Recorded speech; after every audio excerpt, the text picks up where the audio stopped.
Hey guys, Alan here. It's inevitable. You spend enough time outdoors, you're going to encounter wildlife. Today we're going to talk about some of my wildlife encounters. Now, before I get started, these are my wildlife encounters. I do realize that some of you are going to have way more harrowing experiences than what I've encountered, but nonetheless, these were either funny encounters or some that made me skip a beat.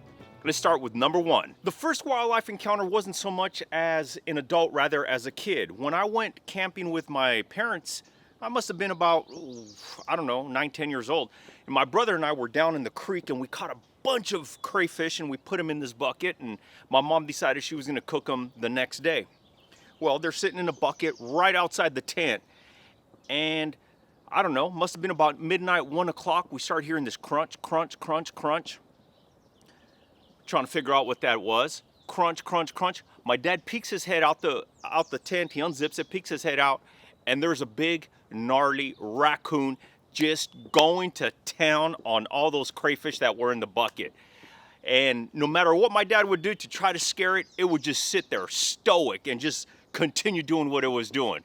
Though that wasn't my personal encounter, that is really my first vivid memory of a wildlife encounter that we had. Number two, this one happened a few years ago and included my son. My son must have been about, I don't know, around 4 or 5 at the time. And we were at a restaurant up on a hilltop, and I decided to go walk with him. We were finished with dinner and I just wanted to let the rest of the family continue their meal peacefully because my son was just getting a little antsy, if you will. And so I put him on my shoulders. We walk outside and we're walking around the hill, just kind of exploring the area. We start walking down the hill to this restaurant a little bit, and we come around a bend, and right there, right in the middle of the road, there was a big buck with a full rack that would have made any hunter jealous, just wanted to pop a shot off. And it sat there. So we round this corner, there's this buck. Yeah, I want to say it was probably about 25 feet in front of us. What does my son do? Santa Claus, Santa Claus. And I'm all like, yeah, buddy. He wanted to go pet the deer, and I'm seeing this buck, and I have my son sitting on my shoulders, and this buck is not moving. This buck is just staring us down. And, rather than encounter a dangerous situation, I decided to back away slowly. My son started to cry, but I tried to explain, we got to go find Santa Claus. He lost his reindeer. We got to go find Santa Claus. So we backed away and went at it. Number 3. Now, this one happened right around between 2000 and 2005. I can't remember. I had just completed an article for Wilderness Way magazine, and I had interviewed a herpetologist on rattlesnakes. So I was like hyper aware. I mean, I would go out there and I was like literally startled at every sound I was hearing. It was absolutely ridiculous. I'm on one of Christopher's walks, and we're out in the mountains, up in the San Gabriel Mountains, and we're done with class. And we're cleaning up. I decided to go down to the creek and wash up my hands. We had been doing some construction of various primitive things, and I was just dirty. So I go down to the creek, wash my hands. Now, I'm walking down to the creek. I go down to the creek here. My back is turned. I squat down. I'm washing my hands. I stand up, turn around. I'm about to plant my foot. Boom, right there. A Pacific Western rattlesnake just stretched out in the middle of the road, or the middle of the trail, just crossing right behind me. I sat there completely stunned without knowing what to do. It completely scared the bejesus out of me. I've never had that close of an encounter with a rattlesnake. So 2 things crossed my mind really quick. Did I literally just step over this rattlesnake as I went down to the creek? Or did it crawl and sneak behind me as I was squatted down washing my hands? I'll never figure it out, but I'm telling you right there, that was the closest encounter I've ever had with a rattlesnake. Scared the bejesus out of me. Number 4, that time I encountered a bear. Yeah, that was interesting. I was up in the San Bernardino Mountains, and I had just set up my camp. I was cowboy camping. I was just gonna star shelter, just kind of enjoy the view while laying on my back, basically the stars. And I'm sitting there and I hear some rustling off in the bush. And it sounded a little bigger than normal. And so I'm sitting there, kind of put my hand on my pistol, and I'm sitting there and I hear it get worse and worse. And I'm all like, this thing is awfully close. And out from the bushes, as I'm laying there, because you know what? It didn't even register to me to stand up. I don't know why. It just didn't register to me. I just laid there with my hand on my pistol, and I'm just like, I don't know, guys. I don't have an explanation why I didn't stand up. Anyway, I didn't stand up, and sure enough, as I'm staring in the direction of the sound, out through the bushes comes a bear. And that bear was probably about, I don't know, 50 feet out from in front of me. I just quietly and gently pulled my gun up, and I just held it right here. By this time I had sat up, and I'm just sitting in this position here. So that bear sat there looking at me, and I'm looking at it because there was light enough from the moon and all that we could see each other, and it just sat looking at me, and I sat looking at it. I didn't make a sound. That's the other thing. It didn't dawn on me to make noise and just to get it out of here. So this bear was really acclimated to seeing people around. So I'm sitting there, and it just stood there looking at me. I stood there looking at it, and eventually it just kind of turned and left, and it went back into the brush. But as it did that, I sat there thinking to myself, oh, yeah, maybe I was just going to be a big burrito rolled up here on the ground for it. I don't know. I didn't have any food around. The food was in my vehicle. But yeah, I didn't really know how to process that one. And I really did the foolish thing and not make myself a lot bigger than what I was. So I was an easy target. Well, I'm not going to say it was going to eat me, but it certainly could have mauled me. Number 5, and this is the one that inspired this video, and it happened yesterday morning.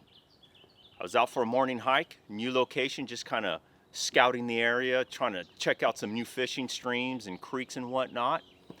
And I'm walking along, and I see a lot of tracks, and I'm not paying any attention. I mean, they were all over the place. And I'm walking along this trail, or this road, because it was wide enough for a vehicle to fit. And I come around this little bend, and about 150 feet in front of me, maybe about 100 feet, 150 feet in front of me, I see this, what appears to be the outline of a creature, but it just drew my attention to it because the outline was kind of straight. And there are really no straight lines in nature other than ones that man creates, or unless they're the distinct figure of a creature. And I see the outline of a creature, and I stop on the trail, and I get to the side, and I'm looking, and it just dawns on me. Is that a wild pig? No. Is that a wild pig? And so it's got to be. And basically, it doesn't notice I'm there. Its head is buried feeding on whatever was there at the moment, and all I see was the rear end of it. It would have been a clean shot, but you know, that's a whole nother story. So I take a couple of steps closer.